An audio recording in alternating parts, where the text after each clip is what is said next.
To sift or not to sift? That's the subject of this segment. Hey there, I'm Valerie by Sentimental Sweets by Val. I got the wild idea to restore an antique cookbook back from 1932, and in the process I had to do a lot of research on baking.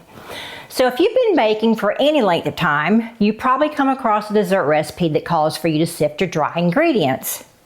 Now, baking a cake is time consuming enough. Do I really need this extra step? Won't my ingredients combine when I mix them? Well, my answer is yes, you should always sift your dry ingredients. Even though a lot of flour nowadays comes pre-sifted, sifting dry ingredients in baking offers several important advantages that can improve the texture, consistency, and overall success of your baked goods.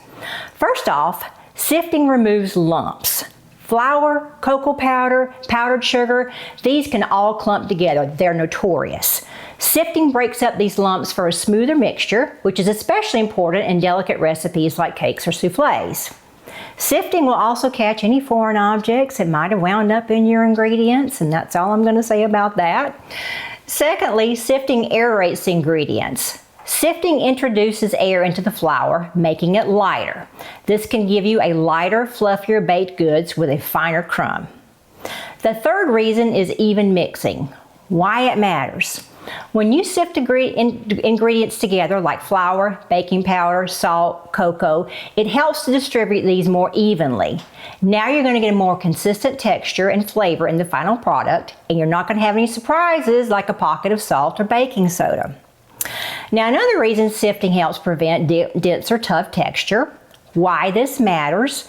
Overmixing your flour can activate gluten, making your baked goods dense. Sifting helps incorporate ingredients gently and evenly, reducing the need for excessive mixing. Now, when should you sift? When the recipe specifically says so, when you're using cocoa powder or powdered sugar, which clump very easily, when you're combining multiple dry ingredients, when you're baking delicate or light textured items such as sponge cake or angel food cake. Now, how to sift. Some people like to put all of their ingredients in a bowl and just whisk them together. Some people like to pour their dry ingredients through a sieve. My preference is I like to use the good old-fashioned cake sifter. These are very easy to find. You can get them in any kitchen aisle in any grocery store. No problem to find these, and I think that they tend to work a lot better. I sift all of my dry ingredients together. And even when I use a box cake mix, I sift the cake mix together before adding the ingredients. The most important thing to remember though is measure first, then sift. Here's why. Flour is going to weigh approximately 120 to 125 grams per cup. If you weigh your ingredients when you bake, 125 grams of flour is going to be 125 grams of flour before and after sifting. But if you're using a measuring cup, you're measuring by volume.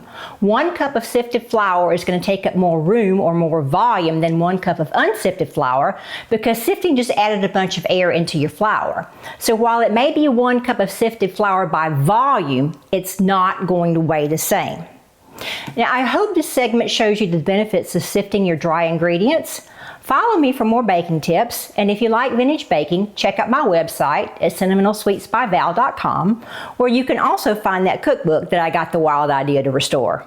Until next time, happy baking.